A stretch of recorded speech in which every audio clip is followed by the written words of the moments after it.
Welcome to the video lecture for Evaluating Cultures for International Marketing, facilitated by Ed Grochowski. First, we need to identify what is culture. And so one of the definitions I was able to find said culture refers to the cumulative deposit of knowledge, experience, beliefs, values, attitudes, meanings that are created by generations through individual and group striving. All right, so what that means is that our culture is created and built upon every single generation. And so who teaches our thoughts, our opinions early on as we were growing up and during our formative years? We get a lot of that from our parents, and they got that from their parents, and so it continues to move through. Now, as generations develop and things change as a society, we find that cultures have the tendency to change some of these values and attitudes. In the book, they talk about ways of living built up by a group of human beings that are transmitted from one generation to another. And so that comes in and ties into that definition that we just talked about of building on from one generation to another. Now, as our generations unfold, we'll see that, especially through social issues, things have changed that may or may not be acceptable. In the 1950s, it was completely acceptable to see people smoking on TV. Obviously, knowledge has changed that showed us the dangers of smoking, and so now we have created situations where we don't let that happen. And so as times change, you'll see that cultures will change with those times. Sometimes they do and sometimes they don't.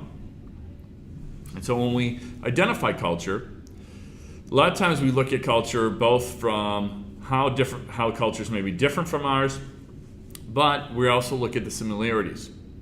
And so in marketing, we must first identify the culture in the area that we're marketing towards. Now, you'll see that the term area is all caps there. And the reason why area is kind of bolded there is I didn't say country. And so culture is more than just an international marketing situation. It's a domestic marketing issue where we need to look at and identifying that even within the United States borders, we have different cultures that we need to be aware of, and we need to make sure that we're addressing those cultures properly. And one of those first things to identify is what is the culture of that geographic area. The culture of Rhinelander, Wisconsin may be different than the culture of Chicago, Illinois. And so we need to make sure that we identify how that changes what we do in terms of marketing. Next, we must understand how we need to identify our marketing process. Now, once we identify the culture, how does our process change? And that process might be modified by the way we market our products, how we package our products, the types of products that we sell to different markets, all may be changed. And so when we talk about aesthetics and how it affects culture, each culture may have different viewpoints on what is visually pleasing. And so based on cultural aesthetics, companies may change their colors, shapes, and layout in the product, different labeling, packaging, and advertising. And so people will work in different areas, and they might have a marketing piece that might be towards a Latin America community versus a Northern California community where different colors may be used based on their research. Religion is a very important part of culture. Each culture and society will value religion a little bit differently.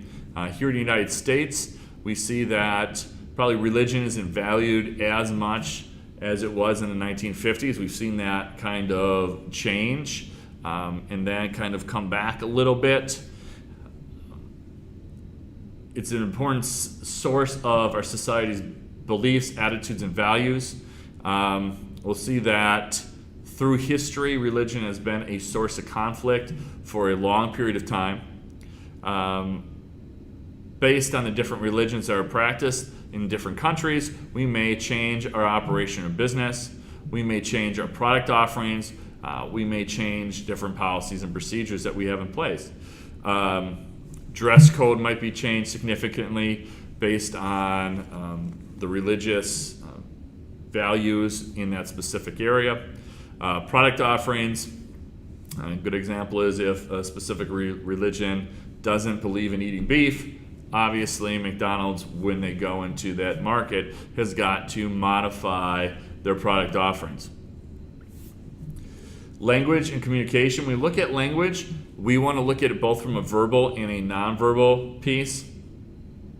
Semiotics studies nonverbal signs and their meanings. When we talk about spoken language, we're going to look at 4 different areas.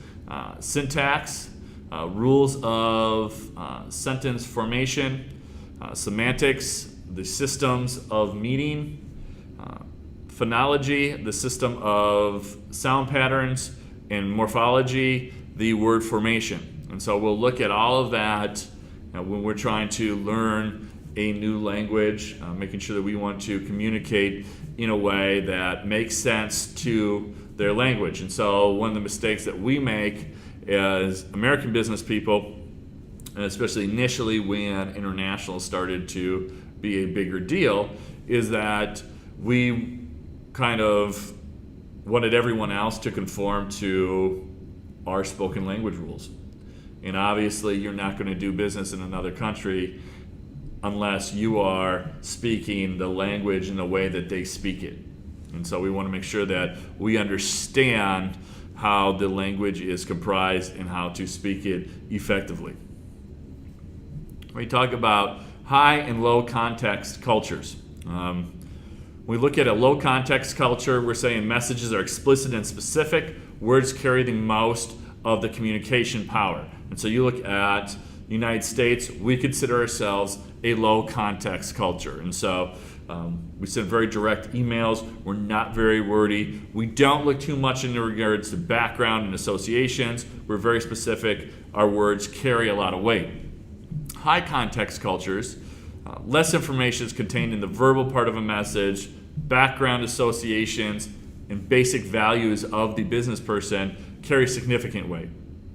And so you're developing way more of a relationship in that type of culture than you would in a low context culture. And so in Japan, it's considered a high context culture where they want to get to know you as a business person before they will transact or do business with you to begin with.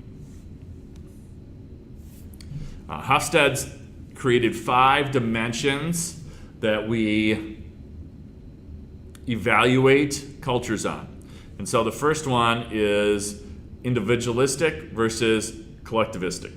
And so basically what we're saying is how individualistic is that society or that culture versus being more of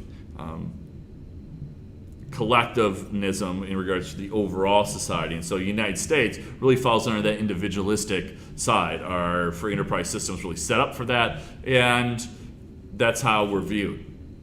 High power distance versus low power distance. Now what the difference between high power and low power is going to be is how much distance is between the employee and their boss. And so high power distance, those employees don't necessarily feel comfortable going right to their boss. There may be layers of communication between themselves and the boss. Definitely a high amount of respect towards chain of command. Low power distance, the United States has moved into this low power distance side, which is you have individual conversation one-on-one with the person in charge. Not necessarily that there isn't a chain of command, not necessarily that there isn't a respect of power, but what we're saying is that we are communicating with our supervisors on a more regular basis. We have created management systems in place to get rid of that traditional hierarchy here in the United States. And so a lot of the quality movement, a lot of the efficiency movement ties into creating that communication and creating more of a flatter organization than a pyramid-based organization. high uncertainty avoidance versus low uncertainty avoidance.